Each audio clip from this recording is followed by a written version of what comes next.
সাৱধান অধিক ভয়াবহ হ'ব উজনিৰ পৰিস্থিতি আন এক বিপদে দেখা দিছে নাগালেণ্ডত নাগালেণ্ডৰ বাঢ়নি পানীয়ে বুৰালে ব্ৰিটিছৰ দিনৰ দলং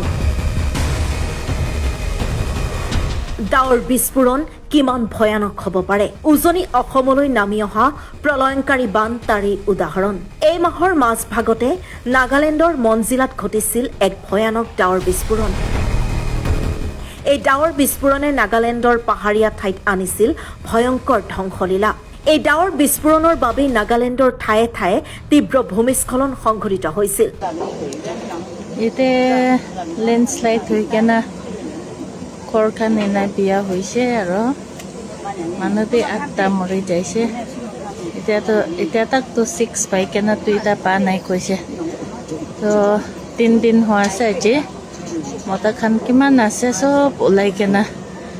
না বিচাৰে আছে দেই এতিয়া মানুহ ফটা হয় খান এনা হৈ কেনে বিচাৰে আছে এতিয়া পা নাই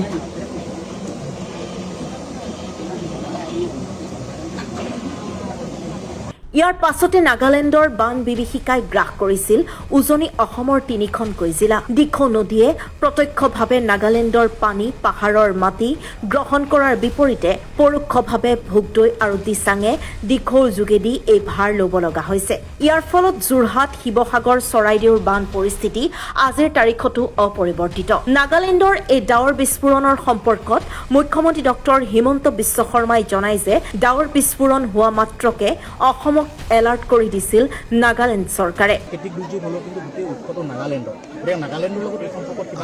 বৰ্তমান এতিয়া ক্লাউড বাজ হৈছিল নাগালেণ্ড চৰকাৰে আমাক জনাইছিল কিন্তু এটা প্ৰশ্ন মনত থাকি যায় যে অকল ক্লাউড বাজৰ কাৰণে ইমান পানী হৈছে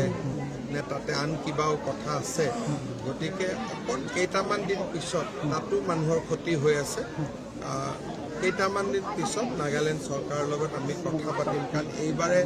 এইবাৰ হ'ল আগলৈকে যাতে নহয় সেইটো গুৰুত্বপূৰ্ণ কথা বৰ্তমান দিখৌ দিচাং ভোগদৈ কিছু শান্ত হোৱাৰ পৰিৱেশ তৈয়াৰ হৈছে পিছে এই সময়তে নাগালেণ্ডৰ পৰা আহিছে আন এক ভয়ংকৰ খবৰ নাগালেণ্ডৰ নাগিনীমৰা পাহাৰৰ দাঁতি কাষৰীয়া অঞ্চল চেপাত বস্তিত ব্ৰিটিছৰ দিনৰ এখন দলং বাঢ়নি পানীয়ে বুৰাই পেলাইছে দৃশ্য চাওক ইয়াৰ ফলত দিখৌ নৈয়ে আকৌ এবাৰ নাগালেণ্ডৰ পানীৰ ভাৰ ল'ব লাগিব এই প্ৰশ্নই বৰ্তমান ত্ৰস্তমান কৰিছে উজনিত news desk report people's TV